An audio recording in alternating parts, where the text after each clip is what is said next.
A Korean health and beauty store that recently opened in California has been drawing crowds of customers lining up from early in the morning, creating what Koreans call an open run phenomenon.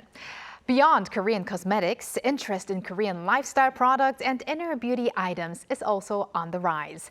So how are American consumers responding to this growing K-beauty trend? Today, we're connecting with Suzi Kim, a language and culture instructor at the Korean American Center in California, to hear more about the local reaction. Hello, Suzi. Hi, Suzi.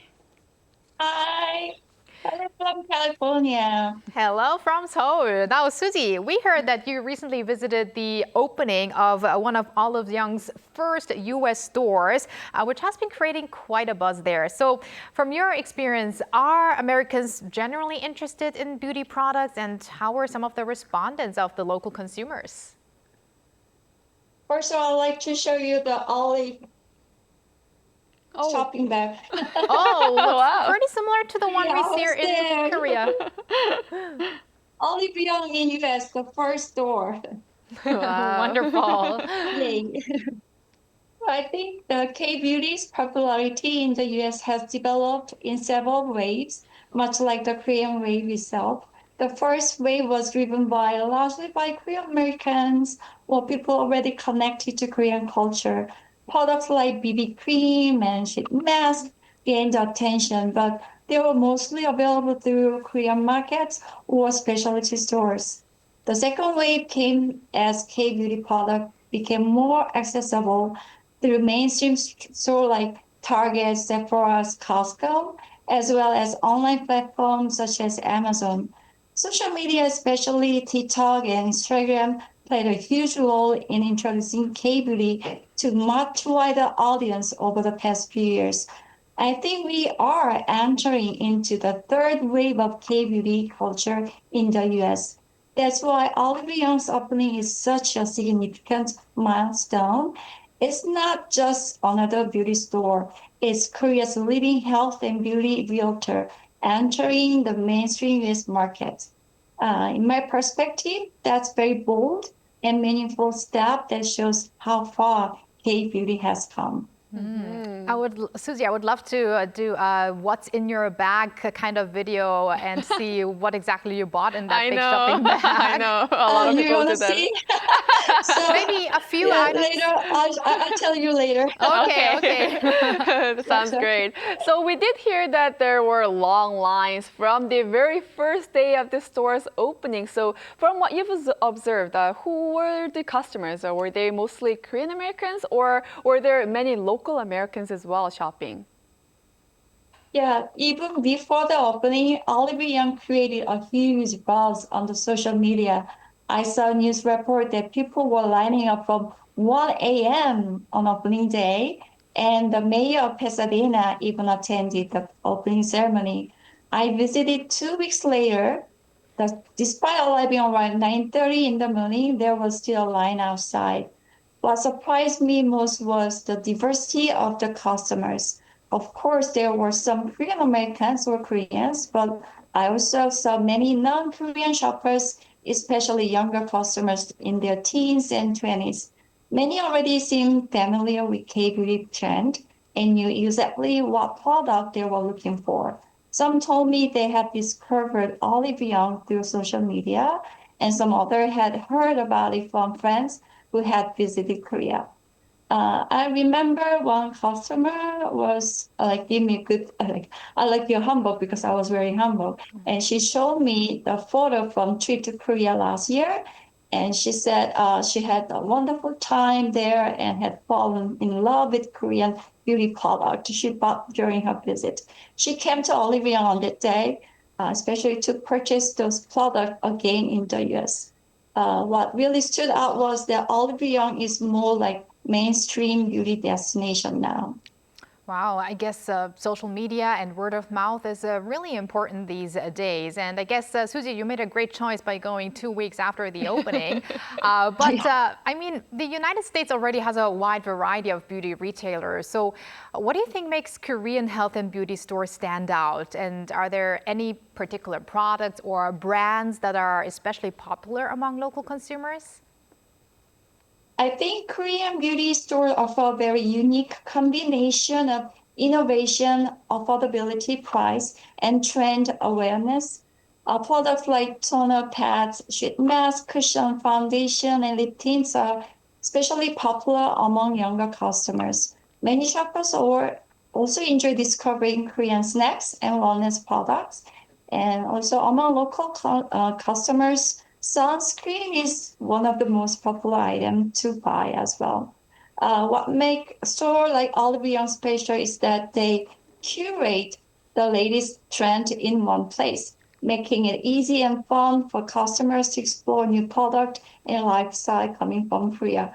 I feel like I was in the playground for the world.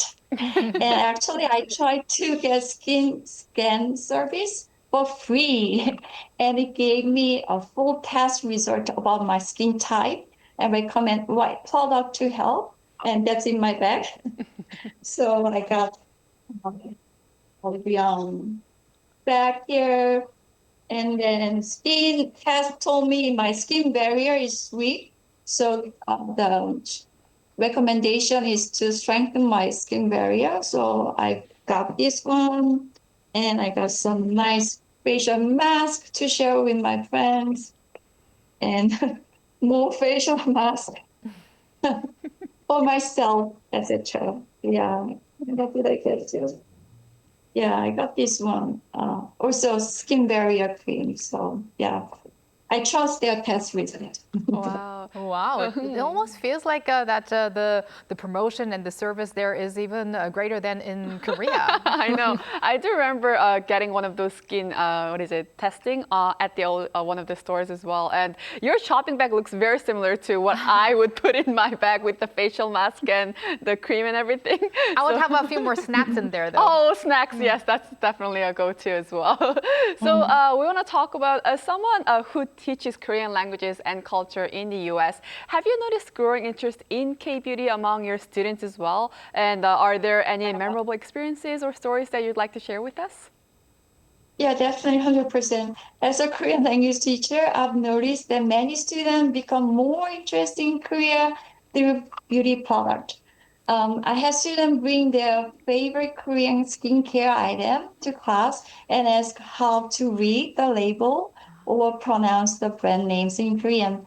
Some even started learning Korean because they wanted to better understand beauty contents from Korean influences. And it's very exciting to see language learning connected to real life interests that students genuinely enjoy. That's so interesting because usually you would think that you want to know the lyrics of K-pop songs right. or you want to understand K-dramas, but trying to read the ingredients in Korean is a very new perspective. But in the past, speaking of K-pop and K-drama, people first became interested in Korea through these genres. But these days, it seems like more and more people seem to be discovering Korean culture through other aspects such as cosmetics and lifestyle products. So why do you think American consumers are showing an interest in these areas, would you say? I think when an American consumer buys a Korean skin product or a lifestyle piece, they aren't just buying an item. They are actually engaging with a philosophy that views beauty and wellness not as something to be forced or covered up, but as a holistic and diligent ritual that honors natural balance.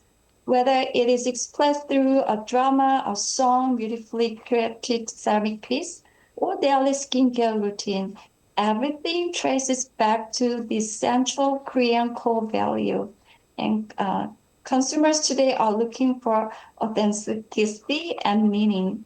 And Korean lifestyle products offer them a tangible and everyday connection to their soulful aesthetic.